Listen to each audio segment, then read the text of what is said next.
Ashtavakra Gita is the pinnacle of spirituality. It is not like any other book or any other text. This is the book about the ultimate truth of life, of the self. Ultimate truth जिसके बारे में कहीं पर कोई बात नहीं होती आज के टाइम में. अल्टीमेट छोड़ो, ट्रूथ भी कहाँ है. झूठ में हम लोग जी रहे हैं सुबह से रात तक. झूठ और सच के बीच का फर्क क्लियर है आप लोगों को. जो भी आप अपने अंदर ही अंदर सुबह से रात तक सोचते हो वो सब झूठ है. तो आप पूरी तरह से झूठ में जी रहे हो. यानी जो भी हर इंसान के लिए अलग अलग है वो झूठ है. इन सिंपल वर्ड्स, मैं यहां पर बैठा हूं, ये सच है, झूठ है. सच है, लेकिन इसको अल्टीमेट ट्रूथ नहीं कहेंगे, ये रिलेटिव ट्रूथ है. क्योंकि अभी आप आंखों से देख रहे हो तो मैं हूं, बट यही अभी कोई और इंस्ट्रूमेंट लगा लोगे तो मैं यहां पर बैठा तो हूं लेकिन दिखना बंद हो जाऊंगा. तो this is relative to your eyes. उसके स्टैंड पॉइंट से सच है. तो एक होता है relative truth in relation to something और समवन. एक है absolute truth which is not connected to any instrument. वो किसी पे डिपेंड नहीं करता है. और झूठ क्या है? जो भी आप मेरे बारे में सोच रहे हो, जो भी आप मेरे बारे में फील कर रहे हो, कोई हो सकता है आप में से बहुत अच्छा फील कर रहा है, कोई हो सकता है नहीं भी कर रहा है. कोई यहां पर आया है कुछ नया सीखने के लिए, कोई आया है ये देखने के लिए कि देखते हैं क्या बोलते हैं ये. बहुतों को सुना, आज इनको भी सुन करके देखते हैं. तो जो भी आप फील कर रहे हो मेरे बारे में, जो भी आप सोच रहे हो मेरे बारे में, वो सब अलग अलग है. सेम तो नहीं है ना. जैसे अगर मैं आपसे पूछता हूं कि आप मेरे बारे में क्या सोच रहे हो इस वक्त, जो सोच रहे हो वही फील कर रहे हो. Feelings can't be different from thinking. Understand it properly. जैसा आप सोचते हो वैसा ही फील करते हो. एक इंसान होता है, उसके बारे में एक इंसान अलग तरीके से फील कर रहा होता है, दूसरा इंसान अलग तरीके से फील कर रहा होता है. Based upon what? कि उस इंसान से रिलेटेड क्या थॉट्स अंदर पड़े हुए हैं. कोई उसी इंसान से शादी करना चाहता है, कोई उसी इंसान को डिवोर्स देना चाहता है एट द सेम टाइम. ऐसी ये दुनिया है. कोई एक नौकरी है उसको पाना चाहता है, कोई उस नौकरी को छोड़ने के लिए तड़प रहा है. तो ये सब क्या है? Eight the level of thinking, feeling, emotions. ये सब क्या है? झूठ. क्योंकि जो भी अलग अलग है हम सब के लिए, या जहां पर भी अलग होने की गुंजाइश है, वो सब सच कैसे हो सकता है? सच मतलब क्या? जो हम सबके लिए कॉमन है. सिर्फ हम सबके लिए नहीं, जानवरों के लिए भी, साइंटिस्ट के लिए भी, जिसको साइंटिफिकली वेरीफाई किया जा सके, प्रूव किया जा सके. जैसे यहां पर पानी है. इस पानी के बारे में आप लोग क्या सोच रहे हो वो झूठ है. झूठ मतलब कि आपकी एक इमेजिनेशन है. जैसे सपना हम बोलते हैं झूठ है. इसका मतलब ये नहीं कि सपना नहीं है, बट जब सपने से जागते हो तो क्या बोलते हो? सपना झूठ है. मतलब क्या? लग रहा था कि ये सच है लेकिन एक्चुअल में सच नहीं है. सपने में मैं जो भी खुद को समझ रहा था, समझ रही थी, वो सच नहीं है. On the basis of what? जाग करके जब अपनी बॉडी की तरफ आप अवेयर होते हो तब बोलते हो. जिस वक्त सपना देख रहे होते हो उस वक्त नहीं बोलते. तो यहां पर पानी है, ये क्या है? झूठ है, सच है? सच है. इसमें डाउट क्या है? कोई साइंटिस्ट आकर के देखेगा वो भी कहेगा हां पानी है. हम सबके लिए कॉमन है. तो what ever is common for all of us वो सच है. बट कौन सा सच? रिलेटिव सच. इस वर्ड को अच्छे से समझ लेना. Not absolute truth. एब्सोल्यूट मतलब क्या? Irrespective of the instrument through which we are perceiving that. तो अगले 5 दिन में हम क्या बात करने वाले हैं? एब्सोल्यूट ट्रूथ के बारे में. Of what? Not of something और समवन, अबाउट योरसेल्फ. जो आप हो, जिसके बारे में कहीं बात नहीं होती है. बात क्या होती है कि आपको ये बनना है, ये करना है, ये पाना है. बट आप क्या हो ये तो हम कभी पूछते ही नहीं है, कभी सोचते ही नहीं है. तो अगले 5 दिन तक हम इसी पे फोकस करने वाले हैं. अगर अभी आप मैच्योर नहीं हो, यानी अभी पूरी तरीके से अपनी थिंकिंग में एंटैंगल्ड हो, और अभी भी अगर आपको ऐसी कोई गलतफहमी है कि अभी तक जो मैंने सोचा था वो नहीं हुआ, लेकिन अगर ये हो गया तो पता नहीं क्या हो जाएगा, then you are not eligible to sit here. आप बैठोगे लेकिन आपको कुछ समझ नहीं आएगा, सब कुछ ऊपर से जाएगा। बट अगर इस दुनिया में इतनी मेच्योरिटी आपको आ चुकी है कि लाइफ के हर फेज में ऐसा लगता है this is the answer, this is the goal, ये अचीव हो गया तो उसके बाद में जो हमको चाहिए वो मिल जाएगा, बट ऐसा कभी होता ही नहीं है। सो अगर इतनी मेच्योरिटी है कि इस दुनिया में जो भी आपकी प्रॉब्लम्स की सारी जड़ है उसका सोल्यूशन है ही नहीं, तब अगर आप यहाँ पर बैठे हो, अब अगर ध्यान से सुनोगे और इसको पढ़ोगे कि अष्टावक्र गीता में क्या कहा जा रहा है, तो आप सुन पाओगे, समझ पाओगे, तब कुछ आपके अंदर चेंज आ पाएगा। नहीं तो जैसे आए थे वैसे ही बाहर चले जाओगे, कुछ नहीं बदलेगा। ये बहुत ही आसान है जो इसमें कहा जा रहा है उन लोगों के लिए जो सुनने के लिए तैयार हैं। जैसे राजा जनक, वो सुनने के लिए तैयार थे, तो कितनी देर लगी उनको ज्ञान होने में? कहा जाता है कि जितनी देर में एक इंसान एक घोड़े पर से नीचे ज़मीन पर उतरता है उतनी देर में उनको ज्ञान हो गया। क्यों? क्योंकि वो सुनने के लिए तैयार थे। तो अगर सुनने के लिए तैयार हो, समझने के लिए तैयार हो, तो बहुत आसान है, जैसे मैं हमेशा कहता हूँ। और अगर नहीं हो तो इससे मुश्किल कुछ भी नहीं है। 10 सेकंड छोड़ो, 100 साल भी लगे रहोगे तब भी कुछ समझ नहीं आने वाला, सब ऊपर से जाएगा। और तैयार होने का मतलब क्या है कि जो भी आप अपनी लाइफ में कर रहे हो, whatever you are doing, that's fine, वो सब अपनी जगह पर है, उसको छोड़ना नहीं है, उसको बदलना नहीं है, बट इससे इम्पोर्टेंट और कुछ भी नहीं है। अगर ये बात समझ आ रही है, यानी सच को जानने से इम्पोर्टेंट और कुछ भी नहीं है, वो भी खुद का सच। अगर ये बात समझ आ रही है तो आप तैयार हो। सबसे पहले ये समझना ज़रूरी है कि यहाँ पर हम किस लेवल पे प्रॉब्लम को सॉल्व करने की बात कर रहे हैं और उस सॉल्यूशन का आपकी लाइफ से क्या कनेक्शन है। यहाँ पर कोई बायोलॉजिकल सॉल्यूशन नहीं है, यानी कि ये एक्सरसाइज करो, ये करो, वो करो, तो वो करने से ये हो जाएगा। तो बायोलॉजिकली आपकी बॉडी के लेवल पे कुछ भी फर्क नहीं आएगा ये समझने के बाद भी, 5 दिन बाद भी। अगर उस लेवल पे कोई बीमारी है या कोई प्रॉब्लम है तो उस लेवल पे जो एक्सपर्ट्स हैं उनके पास में जाओ और उसका सोल्यूशन निकालो। बट यहां पर किस बारे में बात होने वाली है?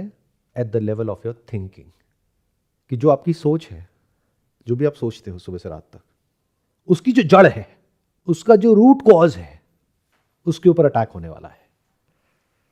जिसमें हो सकता है आप लोगों को डर भी लगेगा, बिकॉज जो रूट कॉज पता है क्या है?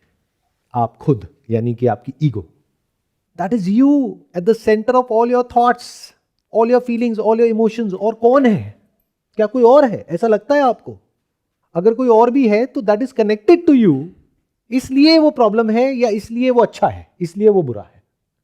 इफ समथिंग और someone is not connected to you, it doesn't matter वो जिए मरे।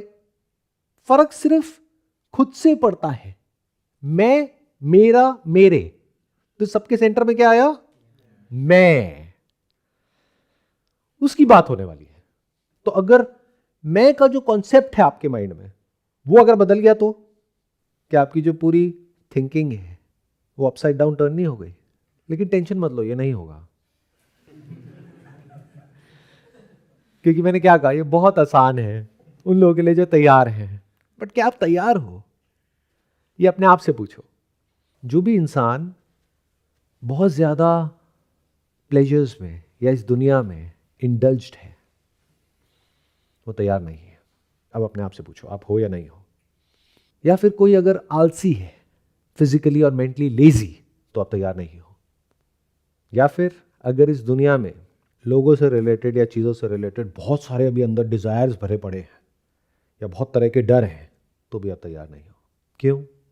क्योंकि जब अंदर जो शोर है वो बंद होगा तो सुनोगे ना, बट वो कभी बंद होता है क्या? और जैसे ही वो शोर बंद होता है हमें नींद आ जाती है। इसीलिए आप देखोगे ज़्यादातर मेडिटेशन सेंटर्स में क्या होता है, लोग सो रहे होते हैं, खराटों की आवाज़ आ रही होती है। जैसे ही बाहर और अंदर शोर बंद होता है तो हमें पता ही नहीं है उस स्टेट में करना क्या है। तो ये जो कैंप है, इससे क्या बेनिफिट होगा? Only eight the level of thought, your thinking. मैंने ओनली तो बोल दिया, बट इसके सिवा और आपकी लाइफ है क्या, मुझे ये समझा दो। अगर आप में से आपकी थिंकिंग निकाल दो, मेमोरी निकाल दो, तो व्हाट इज़ योर लाइफ? अगर आपके अंदर से आपकी थिंकिंग निकल जाए तो आप में और एक बच्चे में और एक जानवर में क्या फ़र्क है? You just like a new born baby. But we are so habitual to thinking कि हमें लगता है कि अगर थिंकिंग है तो मैं हूँ, थिंकिंग नहीं तो मैं नहीं। तो ये जो कैंप है इसमें हम इसी को क्वेश्चन करने वाले हैं, not at a superficial level but at a fundamental level. What is the root cause of thinking, not what is fear and how to overcome fear, but what is fear. तो अब देखते हैं कि इसकी शुरुआत कहाँ से होती है अष्टावक्र गीता की.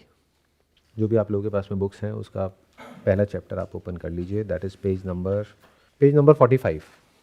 तो इसकी शुरुआत होती है राजा जनक के और अष्टावक्र के मिलने से. अष्टावक्र एक ज्ञानी थे, ज्ञानी मतलब आत्मज्ञानी, ज्ञानी नहीं तो फिर आप सब हो, इनफैक्ट पान की दुकान पे चले जाओ सारे ज्ञानी हैं. उस तरह के ज्ञानी नहीं, आत्मज्ञानी. आत्मज्ञानी मतलब क्या, जो आत्मा को जानते हैं, नॉट जस्ट थियोरेटिकली, एक्सपीरियंशियली. और आत्मा मतलब क्या, कोई भूत प्रेत नहीं, मैं. किसका मैं, आपका मैं. इसलिए ये इंटरेस्टिंग है, इसलिए इससे ज्यादा इंटरेस्टिंग पूरी दुनिया में और कुछ नहीं है. क्योंकि आपने सब कुछ जान लिया, खुद को ही नहीं जाना तो क्या जाना. अब बायोलॉजी के स्टूडेंट हो, आपको सब कुछ पता है पेड़ पौधों के बारे में, पंछियों के बारे में, मछलियों के बारे में, बट आपसे पूछो आप कौन हो, नो आइडिया. तो आगे बढ़ने से पहले आपको ये समझना पड़ेगा कि राजा जनक का बैकग्राउंड क्या है. तो राजा जनक वॉज नॉट अ पर्सन. उस राज्य में जितने भी राजा हुए उन सबको बोलते थे राजा जनक. तो ही symbolic for someone who was the seeker of the truth. तो अगर आप अपनी लाइफ में एक सही रास्ते पर चलते हो, अंदर से करप्ट नहीं हुए हो पूरी तरीके से, जानबूझ करके कभी किसी के साथ में गलत नहीं करते हो, तो आप जनक हो. क्योंकि अगर आप कुछ गलत करते हो तो आप डर में जी रहे हो, फिर आप कैसे सुनोगे, अंदर से डरे हुए हो ना. राजा जनक, उन्होंने कभी कुछ जानबूझ करके गलत नहीं किया अपनी प्रजा के साथ में, तो उनके अंदर किसी तरह का कोई डर नहीं है. इसी को बोलते हैं धर्म के रास्ते पर चलना. ऑल्दो धर्म का मीनिंग आज चेंज हो गया है, लोग उसको रिलीजन बोलने लग गए हैं. आज से हजारों साल पहले धर्म का मतलब क्या था, the laws of this universe. जो इंसान ये जो यूनिवर्स के लॉज हैं उसके हिसाब से एक्ट करता है, physically, mentally and with other people and the environment, वो धर्म के रास्ते पे चल रहा है. और जो इन लॉज को वायलेट कर रहा है वो अधर्मी है.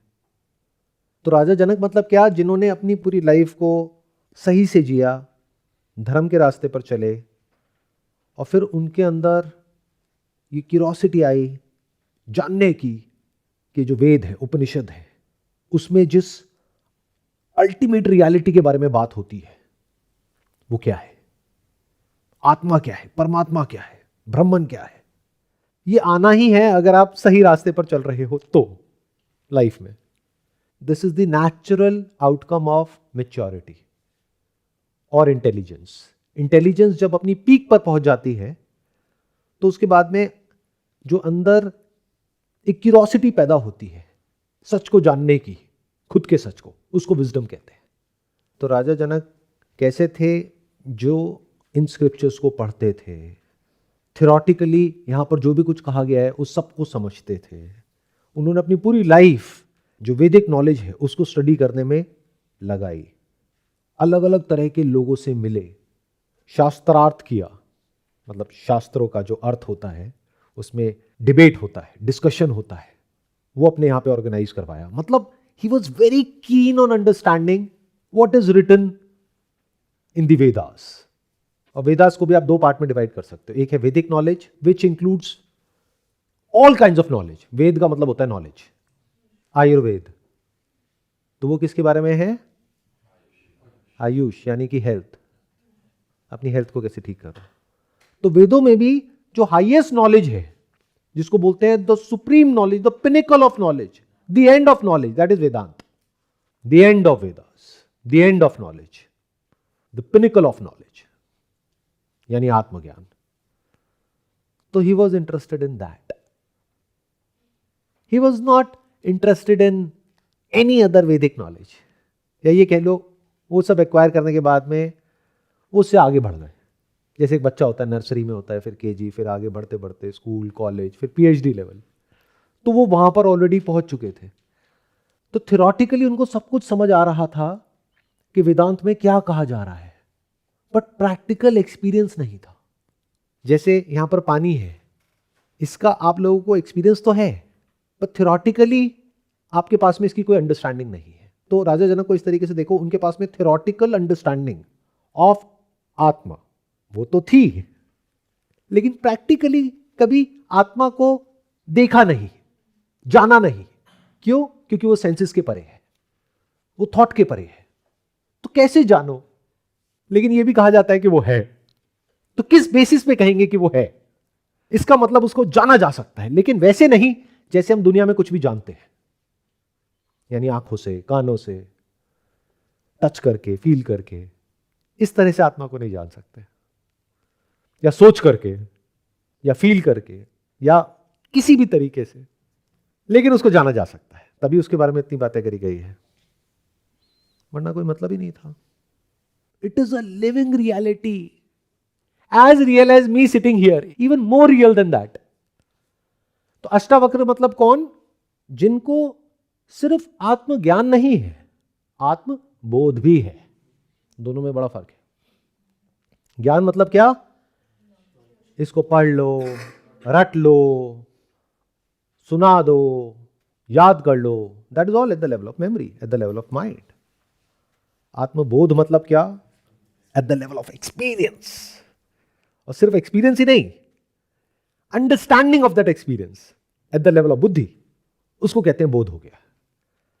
मतलब थ्योरेटिकली भी समझ आ गया, प्रैक्टिकली भी समझ आ गया, इंटेलेक्चुअली भी समझ आ गया, तब कहेंगे कि वो अंडरस्टैंडिंग कंप्लीट हो गई।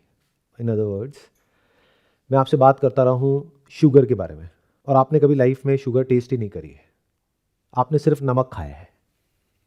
सुनते रहो, शुगर ऐसी होती है, शुगर वैसी होती है, तो सबके माइंड में अलग अलग इमेजिनेशंस बन जाएंगी। उसके ऊपर मैं हजारों बुक्स लिख सकता हूं, अगर मैंने शुगर खाई है और आपने नहीं खाई है, और आप सुनोगे, आप फैसिनेट होते जाओगे।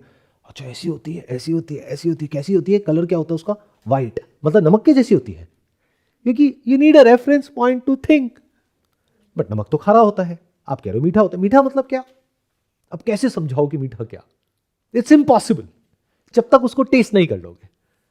तो ऐसे बहुत लोग हैं जिनको शुगर ज्ञान है, ऐसे भी लोग हैं जिनको शुगर का एक्सपीरियंस है, बट बोध नहीं है कि ये ही शुगर है।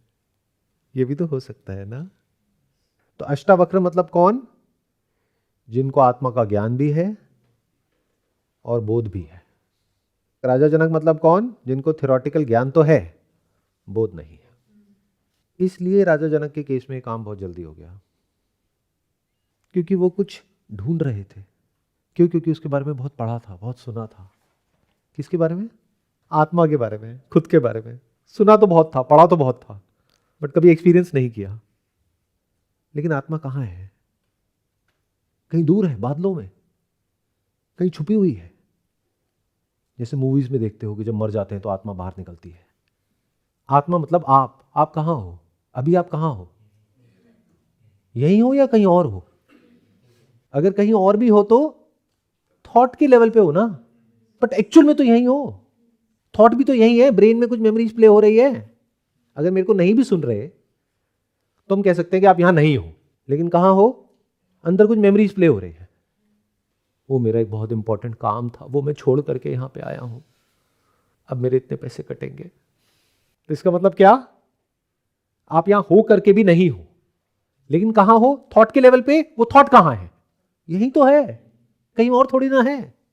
आपकी बॉडी भी यही है, थॉट भी यही है, और ये जो सुन रहे हो, ये आवाज आ रही है, कहां सुन रहे हो? यही तो सुन रहे हो। तो इसका मतलब आत्मा यही है। अच्छा, आत्मा कब होती है? यानी आप कब होते हो? गुजरे हुए कल में, आने वाले कल में। मतलब अगर आत्मा को आपको जानना है तो आप अभी नहीं जान सकते, 20 साल लगेंगे। क्यों? क्योंकि अभी आत्मा है ही नहीं, आप हो ही नहीं। 20 साल जब आप होगे तब आप आत्मा को जान पाओगे, या फिर आप यहां नहीं हो, आत्मा यहां नहीं है, पहाड़ों में है, तो आपको पहाड़ों में जाना पड़ेगा, वहां पे जाओगे, मेडिटेशन करोगे 20 साल तक, तब आत्मा को जानोगे।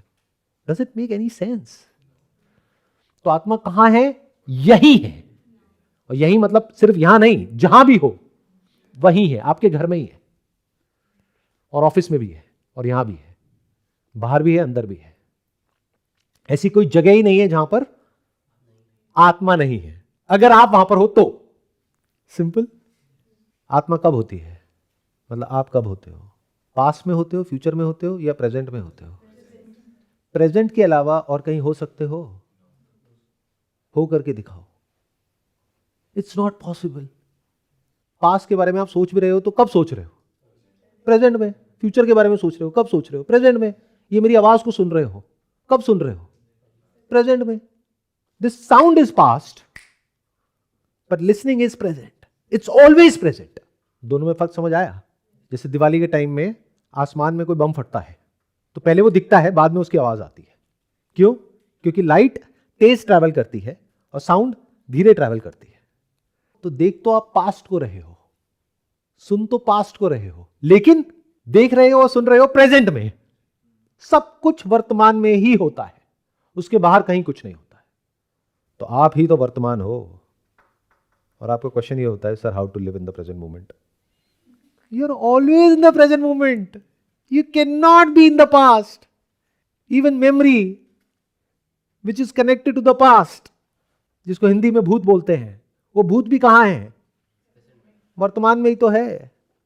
तो आत्मा ना तो कहीं दूर है, ना फ्यूचर में कहीं है, अभी है, यही है। तो उसका एक्सपीरियंस क्यों नहीं हो रहा? क्यों आप खुद को एक्सपीरियंस नहीं कर पा रहे हैं? क्योंकि वो सेंसेस के परे है, क्योंकि वो थॉट के परे है, मेमोरी के परे है, लेकिन है। तो ये बात राजा जनक को समझ तो आ रही थी theoretically, but he needed someone जो इस सबको थ्योरेटिकली ना समझते हो बल्कि प्रैक्टिकली एक्सपीरियंशियली समझते हो। तो वहां पर ये दोनों मिले। अष्टावक्र ने पॉइंट आउट किया और राजा जनक ने देखा, नॉट एज इन आंखों से, आंखें बंद करके देखा, and he realised this is it. फिर उसके बाद में आगे जाकर के वो डिस्क्राइब कर रहे हैं कि ये मुझे समझ आया है, और इनके बीच में एक कॉन्वर्सेशन चल रही है अष्टावक्र के और राजा जनक के। तो इसकी जो स्टार्टिंग है वो बहुत कमाल की है। क्यों? क्योंकि आपके क्वेश्चन से आइडिया लग जाता है कि आपका लेवल क्या है। जैसे अगर कोई पीएचडी लेवल की भी क्लास चल रही होगी और आप अगर खुद नर्सरी में हो तो वहां जाकर के क्या क्वेश्चन पूछोगे? आपको वहां पर सिर्फ ABCD नजर आएगा बस, क्योंकि उतना ही आपको समझ आएगा। तो आपके क्वेश्चन से ये पता लगता है कि आपका लेवल क्या है। तो राजा जनक के इन 3 क्वेश्चन से राजा जनक का जो लेवल है अंडरस्टैंडिंग का और उनकी क्यूरियोसिटी का, वो समझ आ जाएगा। यानी कौन एलिजिबल है इस पाथ पर आगे बढ़ने के लिए और कौन नहीं है, वो इन 3 क्वेश्चन से समझ आ जाएगा। अगर इन 3 क्वेश्चन से आप कनेक्ट करते हो तो ये आपके लिए है, नहीं तो नहीं है। क्यों अपना टाइम खराब करते हो? वैसे भी इस सेशन के कोई पैसे तो है नहीं, क्यों नुकसान कर रहे हो अपना?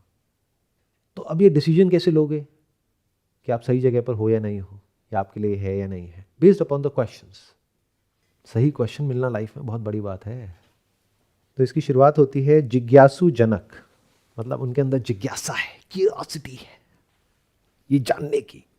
गुरु वंदना करके, बट उनको कैसे पता कि अष्टावक्र को एक्सपीरियंस है या नहीं है? देख करके किसी को बता सकते हैं क्या? क्या अष्टावक्र ने खुद अपने मुंह से बोला कि मुझे आत्मबोध है, मुझे आत्मज्ञान है? नहीं। दैट मीन्स राजा जनक का जो लेवल है वो इस सच को देख पा रहे हैं, वो समझ पा रहे हैं, based upon the body language, based upon the way he talks, the way he moves, या the way he sits in silence. उसे वो आइडिया लगा पा रहे हैं कि अष्टावक्र का लेवल क्या है। हो सकता है कोई और देखे तो वो कहे अरे इसको क्या पता होगा, ये तो मेरे से एज में भी कम है।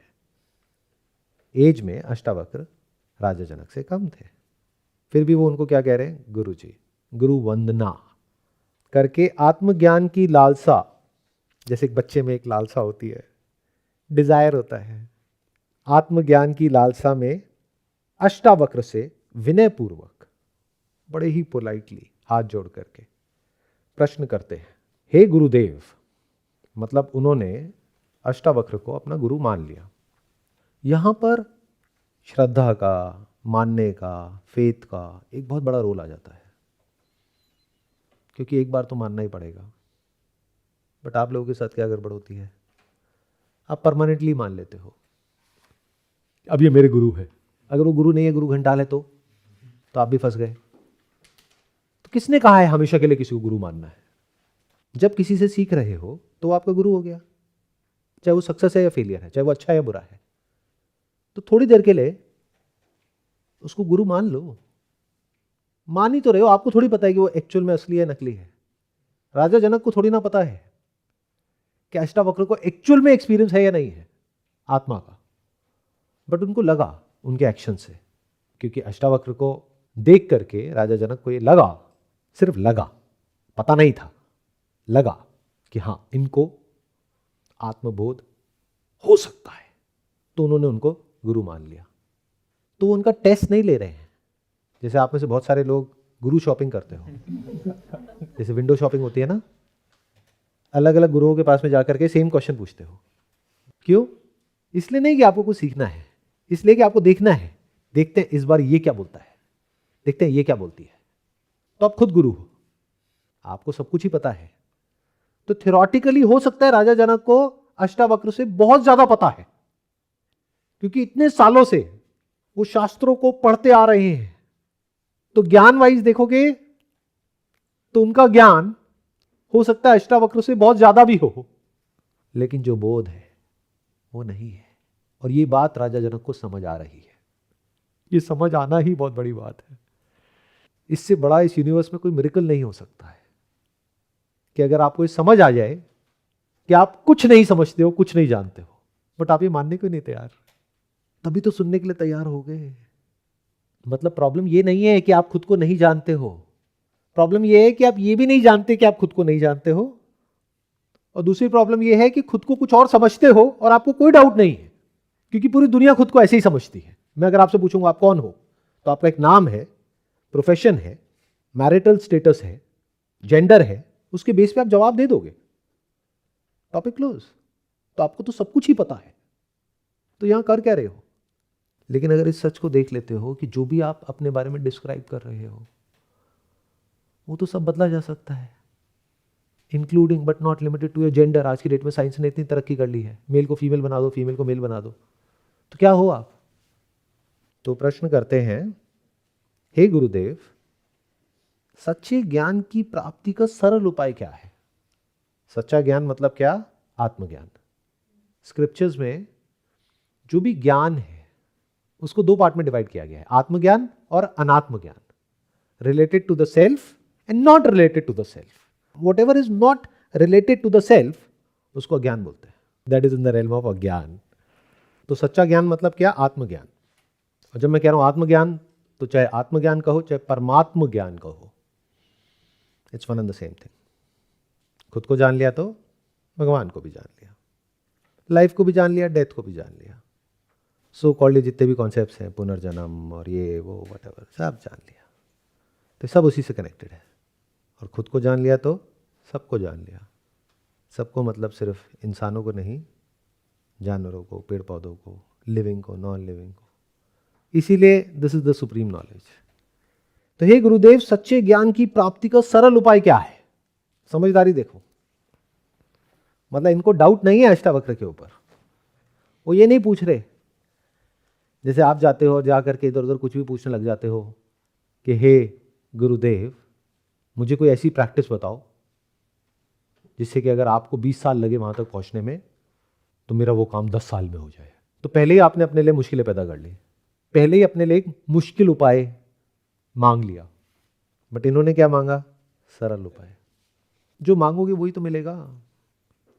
गुरु अगर कोई सच्चा गुरु है तो उसकी पावर को आप उसी लेवल पे ले जा करके देखते हो जिस लेवल पे आप खुद होते हो। You can't even imagine in the wildest of your dreams कि अगर कोई खुद को जानता है तो उसके लिए कुछ भी इम्पॉसिबल नहीं है। सही क्वेश्चन पूछोगे तो सही जवाब मिल जाएगा। हे गुरुदेव, सच्चे ज्ञान की प्राप्ति का सरल उपाय क्या है? मुश्किल नहीं, सरल उपाय। मतलब कि अभी यही, आई डोंट हैव टाइम, क्योंकि पता नहीं मैं कल जिंदा भी रहूंगा या नहीं, तो मुझे जानना है। मतलब थ्योरेटिकल नॉलेज बहुत हुई, बहुत पढ़ लिया, बहुत सुन लिया, प्रैक्टिकली एक्सपीरियंशियली बताओ, क्योंकि वही सच्चा ज्ञान है। नहीं तो ऐसी हजारों बुक्स पढ़ लो, वो सब क्या है? थ्योरेटिकल नॉलेज है, दैट इज नॉट सच्चा ज्ञान। यानी जो अभी थोड़ी देर पहले मैंने एग्जांपल दिया था शुगर का, सिर्फ सुन करके आपको समझ आ गया शुगर क्या है, या उसके लिए टेस्ट करना जरूरी है? सोचो बचपन से आपने कभी टेस्ट ही नहीं किया, तो जब टेस्ट करोगे उसको सच्चा ज्ञान कहेंगे, क्योंकि अब समझ आया कि जो भी मेरे अंदर शुगर से रिलेटेड नॉलेज थी उसमें से क्या सही है क्या झूठ है, ये भी समझ आ जाएगा। अरे मैंने तो ये सोचा था वो वाइट है मतलब सॉल्ट के जैसी है, ये तो सबसे बिल्कुल अलग है जैसा भी मैंने सोचा था। तो जैसे ही ज्ञान का जो अल्टीमेट गोल होता है वो अचीव हो जाता है, उसके बाद में ज्ञान का भी कोई रोल नहीं रहता। ज्ञान का रोल सिर्फ तब तक है जब तक वो काम नहीं हुआ है, उसके बाद में ज्ञान का क्या काम है? मतलब जब तक आप यहां पर नहीं आए तब तक आपको ज्ञान चाहिए गूगल मैप से कि यहां पर कैसे आए, कम से कम टाइम में कौन से रास्ते से आए। तब तक आपको प्लानिंग चाहिए, तब तक आपको सर्च करना पड़ेगा, अच्छा यहाँ की आसपास में लैंडमार्क कौन सा है। यहां पर आ गए, अब उस सब ज्ञान का क्या रोल है, क्या करोगे उसका?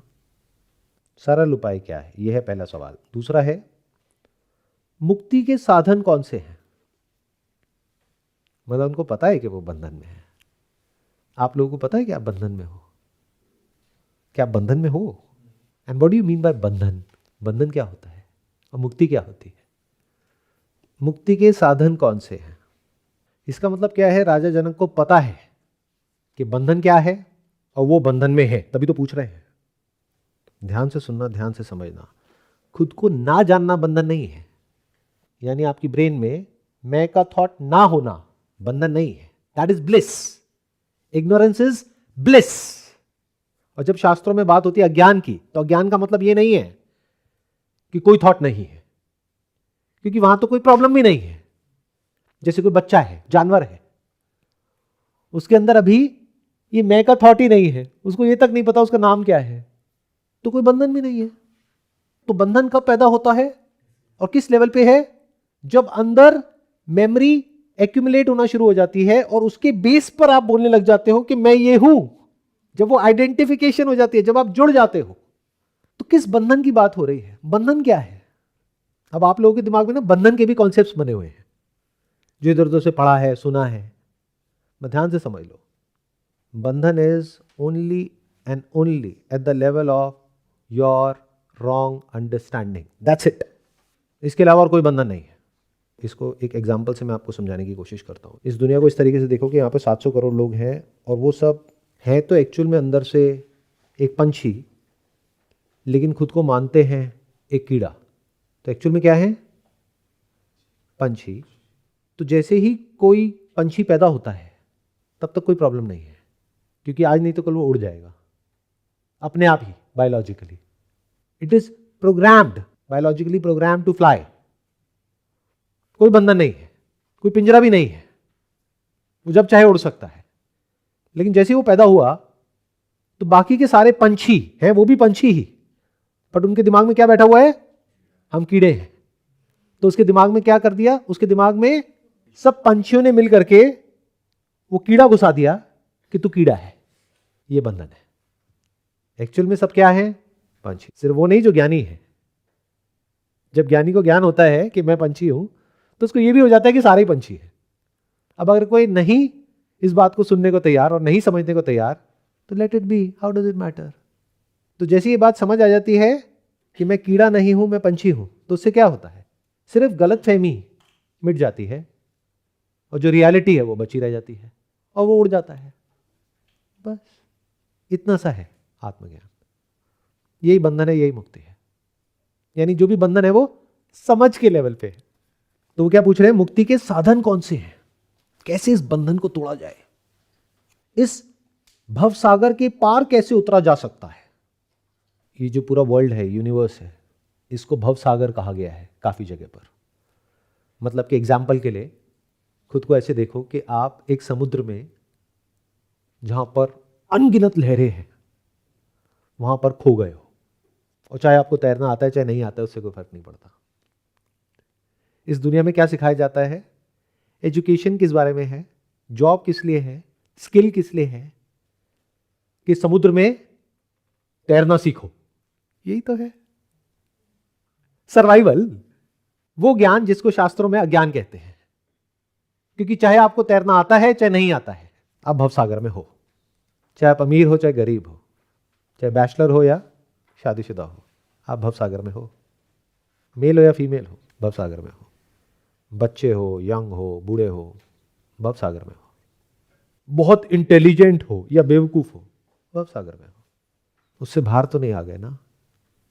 एंड तो सबका सेम है ना, which is death, which is old age, बीमारियां, प्रॉब्लम्स, साइकोलॉजिकल कॉन्फ्लिक्ट।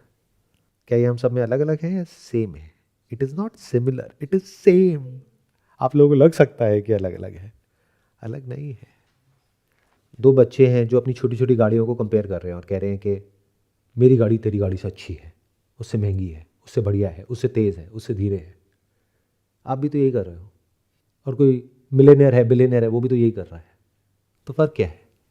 बड़े गाँव हैं, बच्चे ही तो हैं। यही तो लाइफ है। अपने आप को कंपेयर करते हो औरों से, उससे रिलेटेड आपके माइंड में कुछ डिज़ायर्स पैदा होते हैं और उसकी तरफ भागते हो। यही तो आपके गोल्स हैं, यही तो लाइफ है। तो अलग कहाँ हो बाकी सबसे? सबके जैसे ही तो हो। तो मुक्ति के साधन कौन से हैं? इस भव सागर से पार कैसे उतरा जा सकता है और आसक्तियों को कैसे त्याग सकते हैं? आसक्ति मतलब होता है अटैचमेंट, वैसा नहीं जैसा आप सोचते हो। Not physical attachment. Physically you are attached to something or someone. That's okay. Everybody is. Without attachment, you cannot survive even for a single day in this universe. Physically, we are all attached to breath. छोड़ो इस attachment को। पानी को छोड़ो, खाने को छोड़ो, छोड़ सकते हो क्या? तो अटैचमेंट मतलब क्या? आसक्ति मतलब क्या? मीन्स और एंड के बीच में फर्क को ना समझ पाना आसक्ति है। जैसे गाड़ी जरिया है कहीं पर जाने के लिए, बट आपको ये लग जाए कि ये गाड़ी ही एंड है। पैसा एक जरिया है, लेकिन आपको ये लगे नहीं, money is the end goal of life. ये आ सकती है। खाना जरिया है सर्वाइवल के लिए, बट खाने में आपको मजा आने लग जाए, आप खाने के लिए जीने लग जाओ। ये आ सकती है। जीने के लिए खाते हैं ना, ये बात समझ आ जाए तो आसक्ति खत्म। जीने के लिए पैसा चाहिए, इट्स फाइन, इसमें गलत क्या है? इसमें कोई आसक्ति नहीं है। उसके लिए काम करना है, दैट इज फाइन। बट पैसे के लिए जीना है, पैसे के लिए मरना है, पैसे के लिए लड़ना है, पैसा ही सब कुछ है। बाप बड़ा ना भैया, सबसे बड़ा रुपया। कोई रिलेशन नहीं, कोई इंसान नहीं, कोई किसी की प्रॉब्लम नहीं देखनी, कोई मरता है मर जाए, मुझे बस पैसा चाहिए। यह आ सकती है। तो जो चीज जैसी है उसको उस जगह पर रख देना इज फ्रीडम फ्रॉम अटैचमेंट। उसको उससे ज्यादा इंपॉर्टेंस देना, दैट इज अटैचमेंट। तो आप सब आसक्त हो, क्यों? क्योंकि कोई एंड गोल है ही नहीं। If I ask you what is the end goal of your life, what is the end goal of human life, what is the answer? There is no end goal. मैं ये जॉब कर रहा हूं या कर रही हूं, इसमें मुझे प्रमोशन चाहिए, दैट इज द एंड गोल। नौकरी, what is the end goal of your life? अगर तो ये क्लियर है कि आपकी लाइफ का एंड गोल क्या है, आपकी लाइफ का पर्पस क्या है, तो आपके अंदर देखने में लग सकता है कि कोई आसक्ति है इस दुनिया में किसी भी चीज से, लेकिन एक्चुअल में नहीं है। लेकिन अगर वो एंड गोल आपको नहीं पता है, या पता भी है तो थ्योरेटिकली पता है, but actually you are not passionate about it, you are not moving in that direction, तो आप आसक्त हो। फिर चाहे आप इस संसार में हो या सो कॉल्ड सब कुछ छोड़ छाड़ के कहीं चले गए हो, आप आसक्त हो। तो एंड गोल होता क्या है? हर चीज का एक एंड गोल होता है। जैसे ये पानी की बोतल है, इसका एंड गोल क्या है? इसका पर्पस क्या है? बॉटल का जो पर्पस है वो है पानी को स्टोर करना, और इस तरीके से स्टोर करना कि इसके अंदर बैक्टीरिया और वायरसेस ना आ पाए। ये इस बॉटल का एंड गोल है, ये इसका पर्पस है। जैसे एक प्लेन है, उसका एंड गोल क्या है, पर्पस क्या है? उड़ना। अगर उड़े ही ना तो पूरी जिंदगी बस ऐसे ही इधर उधर जमीन पे घूमता रहे, तो स्पेस ज्यादा ऑक्यूपाई कर रहा है। उससे बेटर तो फिर एक बस है। ऐसे ही जो ह्यूमन बॉडी माइंड स्ट्रक्चर है, इसकी हाईएस्ट पॉसिबिलिटी क्या है? कभी सोचा है? पैसा कमाना, नौकरी करना। पढ़ाई करो, क्यों? क्योंकि उससे नौकरी मिलेगी, उससे क्या होगा, सर्वाइव कर जाओगे। तो सर्वाइव तो कीड़े मकोड़े भी कर रहे हैं, उसमें क्या बड़ी बात हो गई? शादी कर लो, बच्चे पैदा हो जाएंगे। अरे तो बच्चे तो जंगल में जाकर के देखो, सबके हैं, उसमें क्या नई बात है? तो ये जो ह्यूमन बॉडी और माइंड का स्ट्रक्चर है, इसकी हाईएस्ट पॉसिबिलिटी क्या है? अगर उसके लिए इसको यूज कर रहे हो और बाकी पूरी दुनिया में जो भी कुछ है उसको यूज कर रहे हो ताकि इस बॉडी को आप सस्टेन कर सको और इस बॉडी को इस तरीके से मेंटेन कर सको कि वो गोल अचीव हो पाए, जीते जी, मरने के बाद नहीं, तो कोई आसक्ति नहीं है। तो आज के टाइम में तो इस बारे में कोई बात ही नहीं करता है, ना किसी स्कूल में, ना कॉलेज में, ना घर पर, कि लाइफ का एंड गोल क्या है। हाँ, किसी से पूछोगे तो कुछ थोड़ा बहुत बोल देंगे, but they don't actually mean it. The moment you start doing it, जैसे मान लो घर पर अष्टावक्र गीता पढ़ी है, तो जब तक आप उसकी पूजा कर रहे हो मंदिर में रख करके, तब तक तो घर वाले खुश हैं। The moment you start reading it, तो घर वाले डर जाएंगे कि किस ट्रैक पे जा रहे हो। उनसे पूछो आप किस ट्रैक पर हो, do you have a track, do you have anything in your life. तो आज की डेट में कहीं कोई एंड गोल है ही नहीं। बट आज से हजारों साल पहले क्या था, जो हमारी कंट्री का नाम है, दैट इज भारत। भा का मतलब होता है सत्य, the supreme truth which is आत्मज्ञान। रत मतलब वो जो रमा हुआ है, जिसकी जिंदगी का सिर्फ एक ही मकसद है, सच को जानना। किसका सच? खुद का सच, जिसके साथ में क्या जुड़ा है, इस पूरे ब्रह्मांड का सच, not just this planet, the entire universe, not of a particular thing but the essence of everything and everyone. ये लाइफ का अल्टीमेट गोल है, क्योंकि ये ह्यूमन के लिए पॉसिबल है। तो अगर तो आपकी लाइफ का ये गोल है, वो आपको खुद से पूछना है कि है या नहीं है, और आप बाकी जो भी कुछ है इस दुनिया में उसको इंटेलिजेंटली यूज कर रहे हो उस अल्टीमेट गोल को अचीव करने के लिए, तो कहीं कोई अटैचमेंट है ही नहीं। बट अगर ऐसा कोई गोल है ही नहीं और इस दुनिया में ही गोल्स बनाए हुए हैं which is not actually a goal, which are means to an end, खुद अपने आप से पूछो आपकी लाइफ का गोल क्या है? जॉब, नौकरी, अच्छा मिल गई नौकरी, बस हो गया? नहीं, अब पैसा भी चाहिए। तो जॉब चाहिए पैसे के लिए, ठीक है, पैसा मिल गया, अब बैठे रहो घर में उस पैसे को देखते रहो? नहीं नहीं, अब इस पैसे से ये चीजें खरीदनी है। अच्छा, उससे क्या होगा? पैसे से मैं मजे मारूंगा या मजे मारूंगी। What do you mean by मजे? खाओ पियो ऐश करो। तो that is the end goal of life. ये तो ट्रैप है।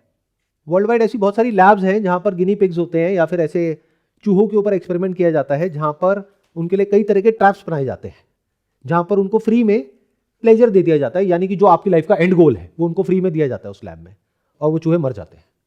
Because pleasure is not the end goal of life, pleasure is a trap. तो जितने भी आपके एंड गोल्स हैं वो आपको फंसा रहे हैं, वो आपको मार रहे हैं। बट ये एंड गोल जिसकी मैं बात कर रहा हूं, ये क्या है? अगर इस पूरी दुनिया को देखोगे विष की तरह, यानी पॉइजन की तरह, जैसे से आप इसको आगे पढ़ोगे आपको समझ आएगा क्यों और कैसे। तो जो ज्ञान है ये है अमृत। विष मतलब क्या होता है? पॉइजन मतलब क्या होता है? बुरा होता है क्या? ऐसा आपको लगता है?